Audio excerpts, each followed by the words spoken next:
Welcome to the BAPS Better Living podcast. Thank you for choosing to spend your time with us today.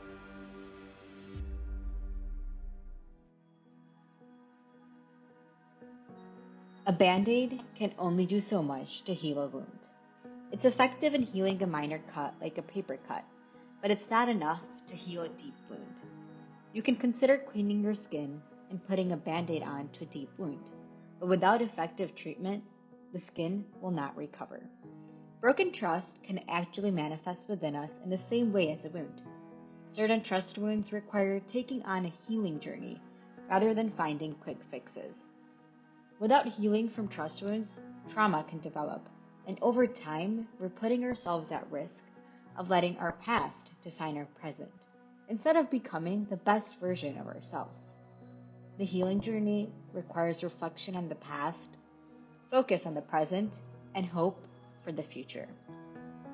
Turmoil in relationships with our friends, family, colleagues, and significant others may lead to creating a trust wound. We may have felt a sense of betrayal if a relationship did not end as we had intended it to end. Or perhaps we are still missing a relationship with someone. Maybe there's no way that we can rekindle a relationship because a loved one has suddenly passed away. In these times of change, which may be sudden, the one relationship that is constant is our relationship with God. Just as relationships require time to develop, a relationship with God also requires time. One has to trust God to truly feel the peace of associating oneself with God. Mahima Swami Maharaj, the fifth spiritual successor of BAPS, says, if one understands God to be the all-doer, one experiences peace. We may have believed in this idea of spiritual practice and connecting with God to be a source of peace, but there may have been days where we are at unease with our thoughts and life experiences. As we strive for success professionally, socially, and personally, we may have been hyper-focused on one area of our life and have unintentionally placed our relationship with God on the back burner. I too have experienced this in my past, and am still working on fostering a deeper connection with God. Of course, each role that we pursue in life has different responsibilities, but our spiritual mindset should be inserted into all of our roles, rather than being a completely different part of our identity. With this mindset, you're able to act with a genuine intention and accept our past. A guru or spiritual guide is placed in our lives to teach us how to connect with God, even in times when our faith is being tested. Through the teachings of the guru, we find a path to connect with God. His Holiness Mahant Swami Maharaj, the current spiritual head of BAPS, has always diligently responded to letters from individuals seeking guidance. One such letter was sent to Mahant Swami Maharaj by a 20-year-old woman from Chicago who felt deeply insecure about her career. While she had not admitted in the letter, she was embarrassed of facing what had seemed like failure. Her self-confidence was shattered to an extent. Finding solace in writing to her guru felt like the best option. At that time, Mahant Swami Maharaj was in Ahmedabad, India, for the centennial celebration of Mahima Swami Maharaj, the fifth spiritual successor of BAPS.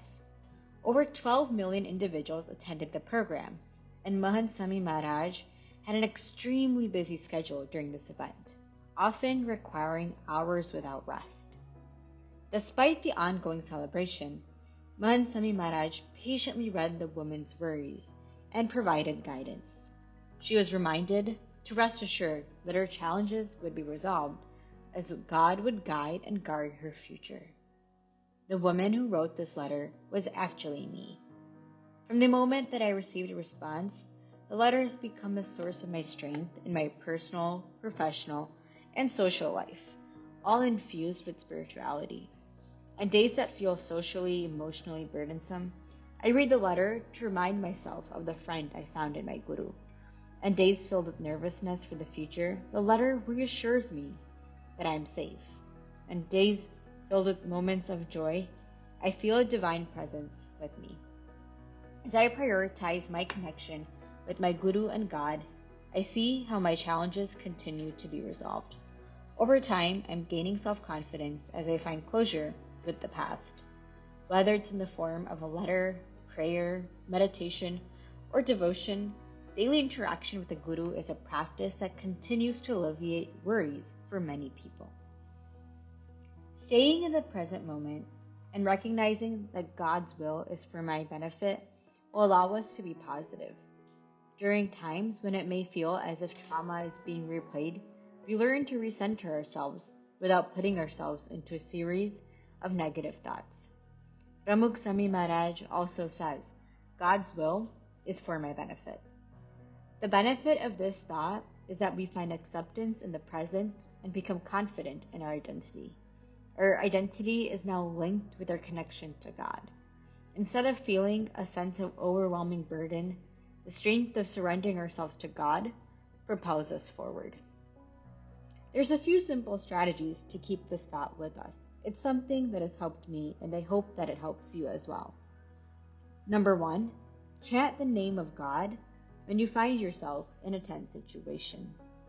Number 2, pray to God and the Guru before beginning a difficult task. And number 3, take moments within the day to take a few deep breaths. These strategies have been helpful to me as I navigated moving from one place to another and dealt with changes in relationships. When I first tried this, I was uncomfortable because it felt like I had to stop being on the go. Over time, I realized that if I learn to heal myself through spirituality, I'll be able to remain calm in stress-inducing situations. As we are approaching a future where there may be uncertainties, it's important for us to keep practicing spirituality. It's the only means through which we will sustain the progress that we have developed through our spiritual healing journey. I'll be moving to a new city this fall, and I hope to keep these practices with me to break free from nervousness. Mahant Swami Maharaj says that your thoughts have the power to destroy your lives or elevate you to noble heights. You become what you think. Think about what's coming up for you and how you hope to react with spirituality. Remember that you're writing your own healing story. So trust yourself and begin to embrace this journey.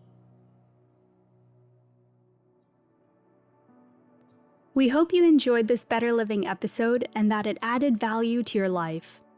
All the content on this channel, including this episode, is created and managed entirely by Swamis and volunteers of BAPS from around the world.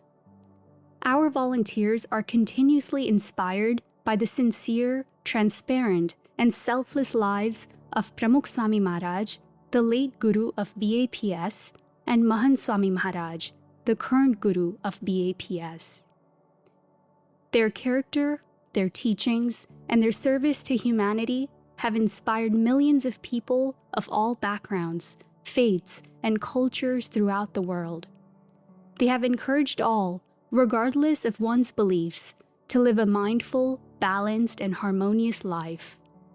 The episodes in this Better Living podcast are directly inspired by their teachings. If you enjoyed this episode and would like more content that inspires you to be better and to do better, follow us on Instagram and YouTube by searching for BAPS Better Living. Thanks again for choosing to spend your time with us today.